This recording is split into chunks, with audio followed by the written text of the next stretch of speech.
WandaVision episode 7. WandaVision. Yeah. For me, it's my favorite episode so far, but it's because how they are dealing with the topics of depression and how people handle depression differently.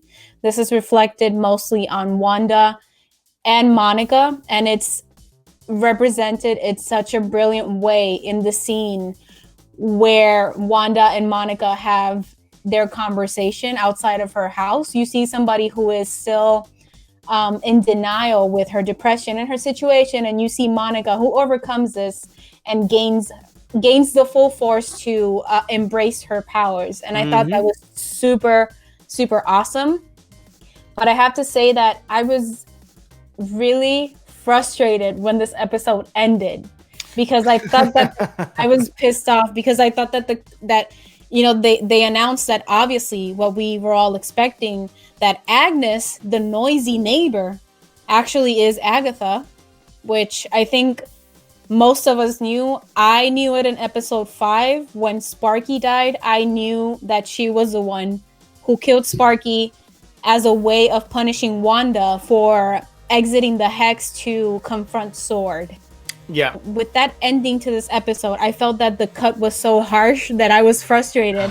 My heart wanted to burst. And then they had a cutscene. They had a cutscene that for me, it didn't necessarily work. I would have preferred for that cutscene, mid-credit scenes, would have been included after the whole Agatha confirmation / theme song, which, by the way, it's number 1 on iTunes right now. People are going crazy for Agatha all along. Yes. And then that's how you ended the episode, because it was really pointless to me in as a mid-credit scene. The most powerful scene for me in episode 7 was Monica entering the hex, because it was the perfect representation of somebody that had finally come to terms with everything that had happened in her life. This is including the conversations that she had with her mother and Carol, who is Captain Marvel. This is including her last moments with her mother before she passed away, and before she was she disappeared because of the blip. Yeah. And for me, it's one of the best scenes that I've seen in the MCU. And I think that Monica is my favorite character, even though I have to give it to Elizabeth Olsen and Catherine Hahn. Everybody in the show is cast perfectly. Oh my gosh. But there's just something about Monica's character that is it feels so empowering. And it feels so right. And it's a mix of what the actress Teyonah Parris is doing and the freaking writing. Like, she's so well written and so well executed. I always believed that Monica would become the new Captain Marvel. And she did. Now, technically, people are saying, no, she just became Photon. I think she might be Photon. If you look it up, it actually is a representation of that planet's own Captain Marvel. I truly believe that Monica kind of had a little bit, worse in how bad her loss was, because it was like that. So she didn't like, what the heck just happened? Now I understand that Wanda's going through this heartbreak and all that. And again, I will excuse the fact that everybody goes through pain, through sorrow, through pain, through agony, completely different. But the reason why Monica's one was very different, and I understand it was like a bomb at that moment, it was because I saw it coming because of the episode 6 when I saw it, when her cells were rewritten. I said, oh my God, it's going to happen. So at the time that she would go in, I knew it was going to happen. And I was like talking to Ash about it because the way it was happening, but because she conquered, she could have been destroyed. Oh yeah, she could have been destroyed. But that's what I loved about that scene, though. I thought it was written beautifully, and I thought it was stunning.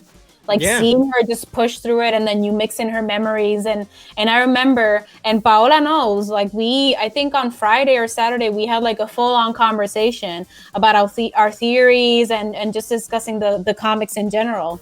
And I told her, I was like, Monica, like she is powerful, and I'm here for it, man. It's such an important thing to see on screen, and to see Marvel do it at this point, it's just it's fantastic, man.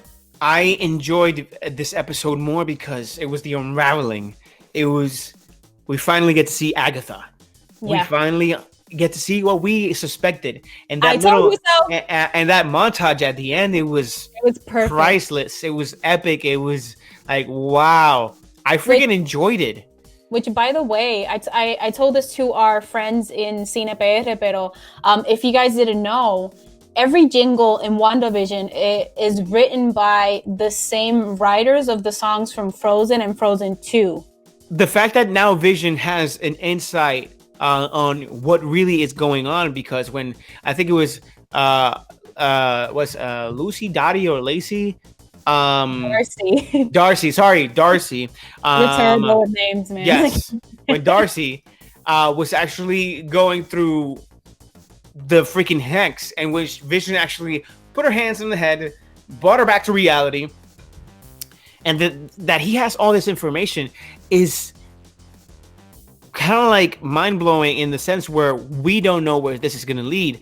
And now that we're getting close to the final 2 episodes, hopefully they last actually about 50 minutes or so, because it's 7 minutes of credits. Theory time. Like, one of the theories that was roaming around, and I completely agree with it, is that the twins are possible sacrifices for Mephisto. And the reason why there are 2 sacrifices for Mephisto is that what if Agatha's love is Mephisto, and she needs those 2 like abnormal, inhuman beings to actually bring him to this world? What is it if it's the only sacrifice? Now, number 2, there is a book that you guys missed. That was also missed. That you guys didn't miss it. No, you didn't miss it. You probably didn't miss it. It's a book that's actually in Agatha's lair, which actually belonged to the library where Doctor Strange is trained in. And that could definitely be either the Book of Death, or I also have a theory for you guys. Throw your theory throw your theory while I look for the book. Your theories. Dang, no teary, no crying. Throw your theory. So I found this on Instagram. I don't know who wrote it, but it basically says, theory says, Mephisto is the one keeping Vision alive and made the kids come alive. He will come kill Vision and take the kids back to his dimension. Wanda will go insane and in her madness start ripping portals to other dimensions in the multiverse, hence Multiverse of Madness. The Spider-Man movie is about what the other superheroes are doing while Doctor Strange fixes it. And the book that is actually in Agatha's possession is the Dark Hold. The Dark Hold actually holds spells, a spell in particular that can help make any desire which the reader wants.